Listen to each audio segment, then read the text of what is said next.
Bien, soy José Antonio González y voy a presentarles este trabajo que hemos titulado De Polo a Polo y que trata pues de la exploración de los significados personales a través de sus representaciones, de sus visualizaciones, pues tanto en 2D como en 3D como en realidad virtual. He dividido este trabajo en tres partes. En la primera vamos a hacer una revisión telegráfica superficial de los fundamentos matemáticos que hay detrás de estas representaciones 2D y 3D y haremos algunas reflexiones sobre las mismas. En la segunda parte presentaremos un paquete en R que hemos desarrollado para obtener una representación en realidad virtual de una rejilla. Y en el tercer módulo, el módulo final, pues simplemente presentaré un par de aplicaciones comerciales que son indicativas del potencial que tienen estas representaciones en 3D y en realidad virtual, ¿no? Y para terminar, bueno, pues conectaré esta presentación con la temática que van a presentar a continuación mis compañeros. En cuanto a los fundamentos matemáticos, bien, dejo ahí algunas referencias que hemos utilizado. Recomiendo especialmente los vídeos en YouTube de François Husson. Y vamos a ver, técnicas hay varias con las que podemos obtener, digamos, las dimensiones, los factores, los ejes sobre los que representar a los constructos y a los elementos de nuestra rejilla. Hay diferentes técnicas, pero nos vamos a centrar en dos, fundamentalmente en una. Algunas herramientas utilizan el análisis de componentes principales, que es una técnica que trabaja teniendo en cuenta que los constructos son variables cuantitativas.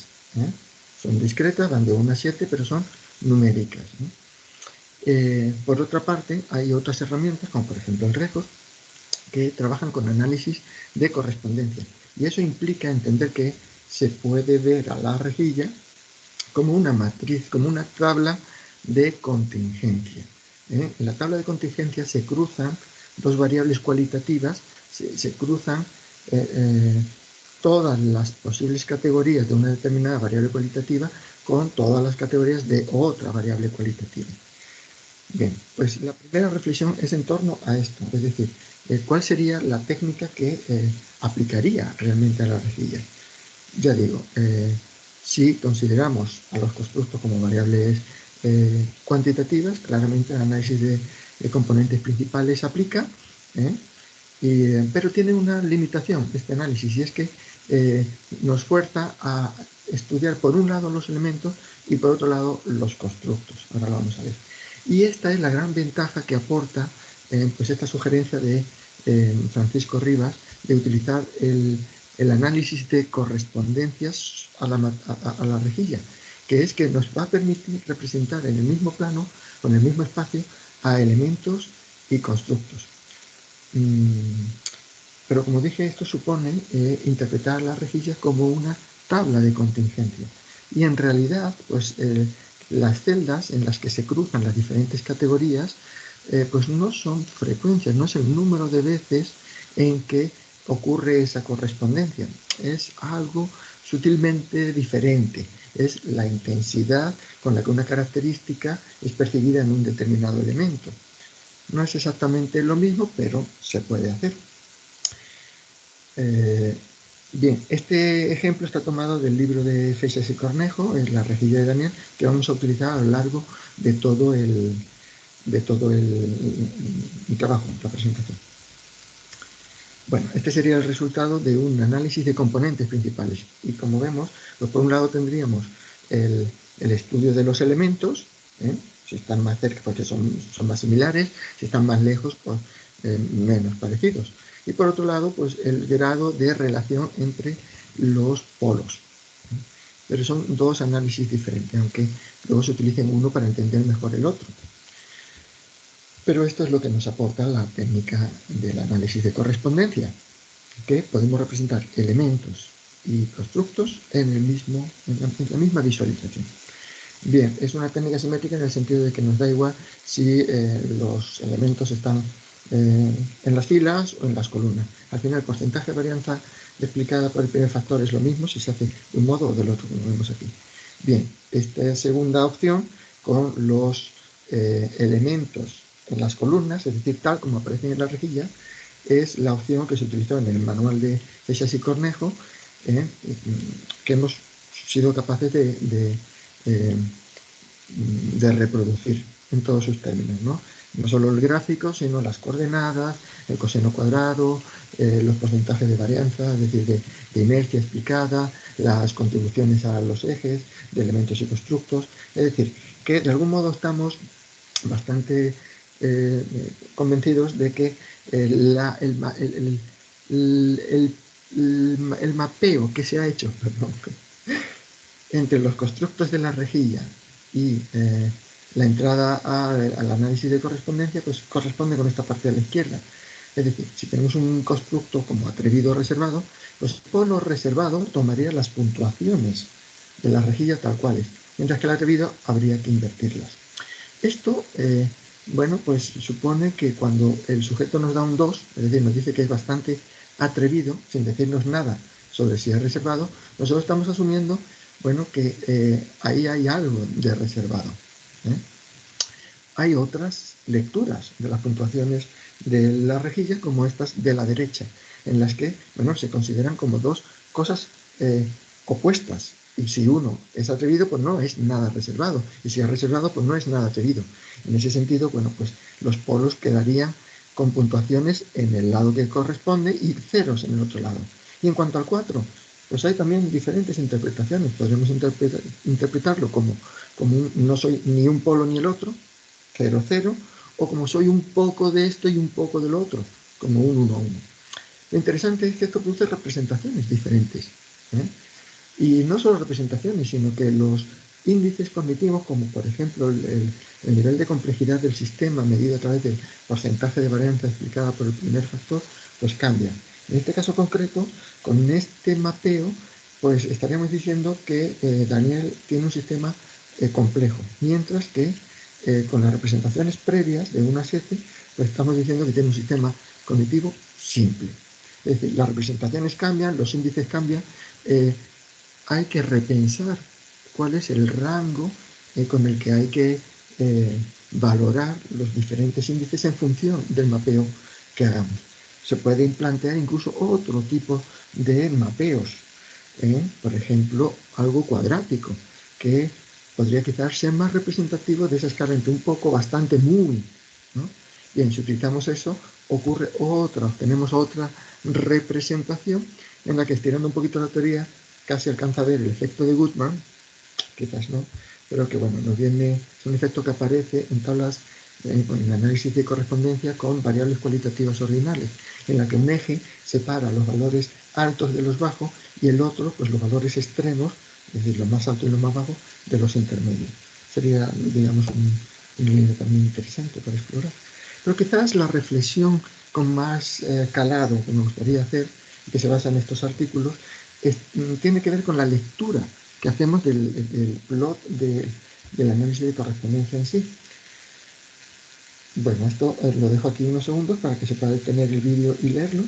En cualquier caso, voy a subir la presentación a mi página de ResearchGate y probablemente el grupo la subirá a la suya también. Lo explico con el ejemplo. Es decir, este tipo de plots son simétricos. ¿Qué quiere decir? Que tanto elementos como constructos están expresados en lo que llamamos coordenadas principales. Eso nos permite estudiar a los elementos, compararlos entre sí. Es decir, cuanto más próximos estén los elementos, pues más semejantes son sus perfiles. Cuanto más agrupados o más próximos estén los polos, más semejantes sus perfiles. Pero no nos permite sacar conclusiones acerca de la relación entre los elementos y los polos. Pongo aquí algunos ejemplos. Por ejemplo, la pareja parece que está más cerca del responsable que el ideal y el terapeuta. Sin embargo, si nos vamos a los valores, siempre hay que volver a los valores en la rejilla, pues nos damos cuenta que los tres elementos puntúan con 1, es decir, son muy responsables. ¿Qué significa entonces estas diferentes distancias? O por ejemplo, el hecho de que el abuelo esté más próximo del deseo perverso significa que esa relación es más intensa que la que tiene con el polo irresponsable. Bueno, pues el abuelo es bastante irresponsable y tiene un 4 en el deseo perverso. ¿Qué significa? Entonces, bueno, de este gráfico simétrico no podemos sacar qué significa, ¿de acuerdo? Hay que utilizar otro tipo de gráficos que son los asimétricos. Existen varias posibilidades, que básicamente lo que consisten es en representar o bien a los constructos en el espacio de los polos, de los elementos, o bien a los elementos en el espacio de los polos. Cuando se mantiene, por ejemplo, a los elementos con sus coordenadas principales, se mantiene la posibilidad de compararlos entre ellos, y a los polos los pasamos a coordenadas que se llaman estándar, se produce esa dilatación, se expanden los polos, ya no se pueden comparar entre ellos, pero sí nos permite hacer la comparación entre los vectores que surgen de unir el origen de ordenadas con los puntos de los elementos, como indicamos aquí, comparar esos vectores con los vectores que unen el origen de coordenadas con los puntos de los polos. ¿Y de qué modo? Bueno, pues cuanto más alineados estén esos dos vectores y cuanto mayor sea la longitud de esos vectores, mayor es la relación. ¿En qué sentido relación? Bueno, más característico es ese polo de la visión que tiene el sujeto de ese elemento. Es más definitorio de ese elemento. Hay una relación más exclusiva entre ese elemento y esa característica y ese polo que en el resto de elementos. ¿De acuerdo? Por ejemplo, que el abuelo esté muy alineado con deseo perverso y con irresponsable, pero vemos que irresponsable tiene un mayor módulo, es un vector más largo que deseo perverso. Entonces, realmente la relación es más intensa con irresponsable que con deseo perverso. ¿Pero intensa en qué sentido? En sentido de exclusividad, es decir, que el perfil en términos de los poros que presenta abuelo, pues se diferencia de los demás básicamente a través de esa característica de irresponsable. O que la nota que realmente define y que la diferencia del resto de los elementos a la pareja es responsable, porque vemos que está completamente alineado. Es cierto que el resto de elementos también pueden compartir, pueden tener parte de esas características. Por ejemplo, el terapeuta anterior y el ideal comparten la característica responsable, pero quizás esa característica no sea la que lo define, la que los diferencia del resto del mundo. Es esa relatividad la que muestra la tabla de correspondencia. Y la muestra gracias a estos vectores que surgen del origen de coordenadas. Y es por eso que hacemos esta última reflexión, y es que no hay que revalorizar el papel del origen de coordenadas, que es donde realmente hay que colocar al observador, al sujeto, para que pueda entender, para que pueda ver, pueda entender y sacar realmente el significado que nos ofrece el análisis de correspondencia. Bien, en la segunda parte vamos a presentaros este paquete que hemos desarrollado. Hay otros paquetes en R, más genéricos, más amplios, más complejos. Nosotros queríamos hacer una cosita sencillita y que, bueno, pues tome una rejilla y produzca un HTML que se abre y que nos permite tener una representación rápida de la rejilla en realidad virtual. Bueno, lo que nos da es esto, desde la rejilla de Daniel, nos ofrece esta visión, este mundo de significados, esta esfera, que veis que estamos, además es tridimensional, ¿no? Esta esfera donde nos queremos posicionar, desde luego, en el origen de coordenadas y observar su mundo justo desde ahí. Pero antes os voy a explicar los colores. Las bolas rojas son los elementos, salvo el yo, que está en azul, el yo actual, y el ideal, que sería la pauta de oro. Le hemos puesto ahí como el sol brillante hacia el que camina el sujeto. Las bolitas celestes son los polos en los que puntúa el ideal. Las bolitas violetas son los polos en los que no puntúa el ideal. Y las naranjitas, aquellas en las que el ideal tiene un 4.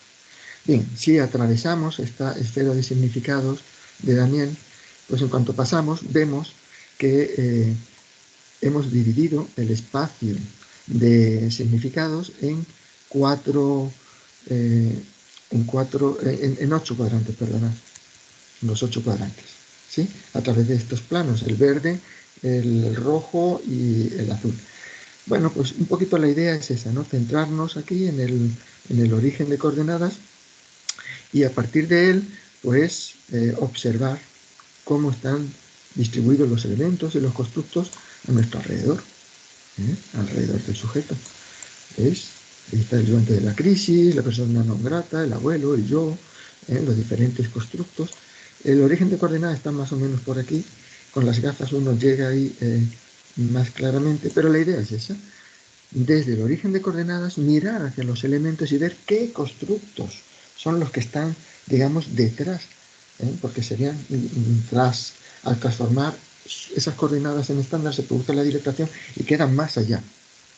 Esto, tengo que advertir, no está hecho. No es un plan, no está hecho a través de la, digamos, de una representación asimétrica. De modo que no podríamos todavía sacar conclusiones de la relación entre elementos y polos. Pero un poquito este es el modo en que se trabajaría. ¿De acuerdo?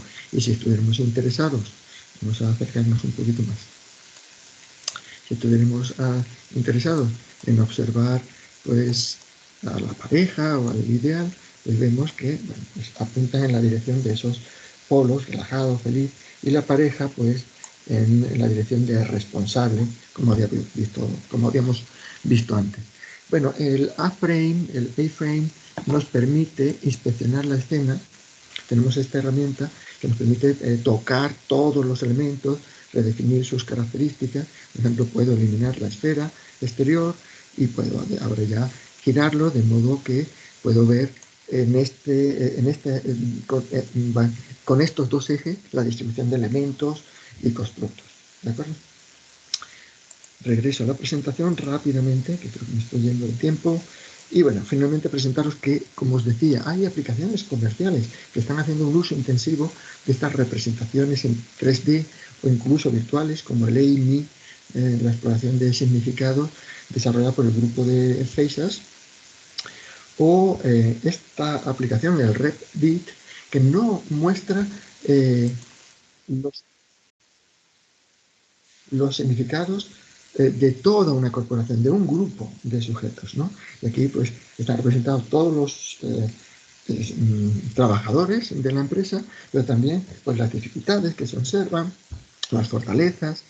Nos gusta mucho esta representación esférica, como veis, en la que hay arborizaciones locales, pero todas ellas polares. Creo que es una representación que hace sentido, ¿no? Que nos hace sentido en cuanto al papel que hay que mantener en el origen de coordenadas, incluso los orígenes de coordenadas locales, para que se entienda pues, las correlaciones negativas entre elementos y constructos.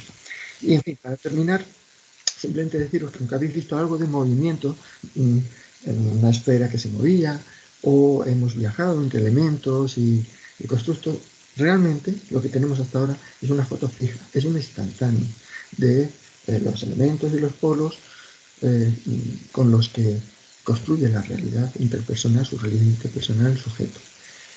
Lo que vais a ver a continuación es un esfuerzo por enriquecer toda esta perspectiva pues con una aproximación a la dinámica que puede subyacer a los constructos y a los elementos, y a las fuerzas que actúan entre esos objetos mentales y que, bueno, de algún modo los separan y los unen, ¿no? A continuación, mis compañeros os hablarán de los mapas cognitivos borrosos y yo les agradezco su